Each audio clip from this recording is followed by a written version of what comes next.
আজকে গুরু পূর্ণিমার দিনে আমার চ্যানেল সিদ্ধার্থ স্পিক্সে আপনাদের সবাইকে স্বাগত। আজকে গুরু পূর্ণিমার উপলক্ষে আমি আপনাদের সাথে একটা খুব অনুপ্রেরণাদায়ক একটা গল্প আপনাদের কাছে আমি শেয়ার করতে চাইছি। নারদ একবার দেবলোকে বিষ্ণুজির সাথে, ভগবান বিষ্ণুর সাথে দেখা করতে গেছেন এবং সেখানে যাওয়ার পরে ভগবান বিষ্ণু নারদকে অনেক আদর আপ্যায়ন করেছেন, অনেক যত্ন করেছেন। তারপরে নারদজি কিছুক্ষণ পরে ওইখান থেকে প্রস্থান করলেন। নারদজি প্রস্থান করার ঠিক পর মুহূর্তেই মা লক্ষ্মীকে ডেকে ভগবান বিষ্ণু বললেন ওই জায়গাটাকে গোবর দিয়ে পরিষ্কার করে নেওয়ার জন্য। তো যথারীতি দেবর্ষি নারদ যখন প্রস্থান করলেন, একটু দরজায় বেরোবার ঠিক মুহূর্তেই উনি শুনতে পেলেন যে ভগবান বিষ্ণু এইরকম বলেছেন।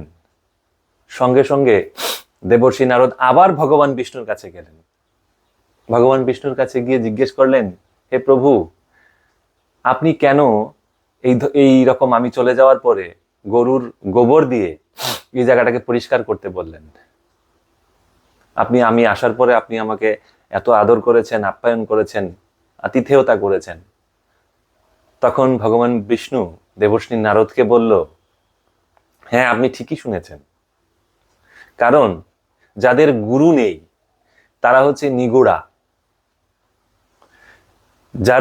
যারা নিগোড়া হয় তারা যদি কোনো স্থানে বসে তাহলে সেই জায়গাটা নোংরা হয়ে যায়, সেই জায়গাটা অপবিত্র হয়ে যায়।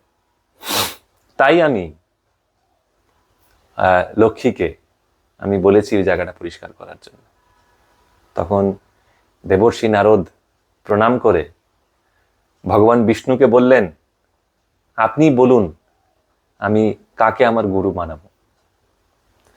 তখন ভগবান বিষ্ণু দেবর্ষি নারদকে বললেন, তুমি মর্ত্যলোকে যাও, মর্ত্যলোকে গিয়ে তুমি সবার প্রথম যাকে দেখবে তাকেই তুমি তোমার গুরু বানাবে। দেবর্ষি নারদ সঙ্গে সঙ্গে প্রস্থান করলেন এবং মর্ত্যলোকে উনি এলেন, আবির্ভাব হলেন। তারপরে উনি সবার প্রথম দেখলেন একটা মাছুয়ারা যে মাছ চাষ করে। সঙ্গে সঙ্গে উনি আবার স্বর্গলোকে গিয়ে ভগবান বিষ্ণুর সম্মুখে উপস্থিত হলেন। উপস্থিত হয়ে উনি বললেন যে ভগবান বিষ্ণু, আমি তো একজন মাছুয়ারাকে দেখেছি, সে তো কিছুই জানে না। তখন ভগবান বিষ্ণু বললেন, হ্যাঁ, সেই হবে তোমার গুরু, তুমি যাও, ওকেই তুমি তোমার গুরু বানাও। তারপরে দেবর্ষি নারদ আবার গেলেন, গিয়ে যখন বললেন সেই মৎস্যজীবীকে, সেই মাছুয়ারাকে যখন বললেন দেবর্ষি নারদের গুরু হওয়ার জন্য, তখন ওই মাছুয়ারা অস্বীকার করলেন এবং উনি বললেন যে না, উনি রাজি হচ্ছিলেন না কোনো কিছুতেই। তারপরে অনেক কাকুতি মিনতি করে নারদ সেই মাছুয়ারাকে রাজি করালেন। রাজি করাবার পরে তারপরে উনি আবার ভগবান বিষ্ণুর সম্মুখে উপস্থিত হয়ে বললেন, হে ভগবান বিষ্ণু, আমার যে গুরু হয়েছে সে তো কিছুই জানে না। তখন সঙ্গে সঙ্গে ভগবান বিষ্ণু রেগে গেলেন এবং রেগে গিয়ে অভিশাপ দিলেন যে গুরুর অপমান করে সে ভালো মানুষ হতেই পারে না। তখন তাকে অভিশাপ দিলেন যে তুমি 84 লক্ষ, তুমি গুরুর অপমান করেছো, তাই তুমি 84 লক্ষ যোনিতে তুমি ঘুরতে থাকবে। তারপর দেবর্ষি নারদ ভগবান বিষ্ণুর কাছে তার প্রতিকার চাইলেন। বললেন, ভগবান বিষ্ণু, আপনি আমাকে উদ্ধার করতে পারেন, এই অভিশাপ থেকে মুক্ত করতে পারেন, আপনি আমাকে রাস্তা দেখান। তখন ভগবান বিষ্ণু বললেন যে তুমি যাকে গুরু বানিয়েছো, যাও তুমি তার কাছে, সেই তোমাকে মুক্তির রাস্তা দেখাবেন। তারপরে ভগবান বিষ্ণুকে প্রণাম করে উনি উনার গুরুর উদ্দেশ্যে যাত্রা করলেন। মরতে গিয়ে উনি উনার গুরুর কাছে সেই সমস্যার কথা বললেন। তারপরে সেই যে মাছুয়ারা বললেন, সমস্ত কথা শুনলেন, শুনে বললেন যে ভগবান বিষ্ণুকে বলুন গিয়ে যে 84 লক্ষ যোনির একটা ছবি তৈরি করে দিতে, যেখানে আপনি গোল গোল ঘুরে ঘুরে নিলেই আপনার 84 লক্ষ যোনি আপনার যাত্রা হয়ে যাবে।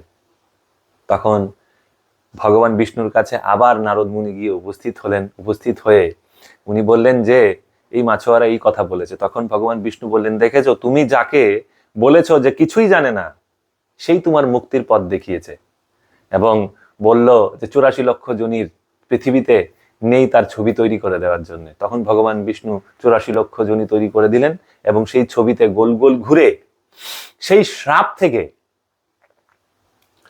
দেবর্ষি নারদ মুক্ত হলেন।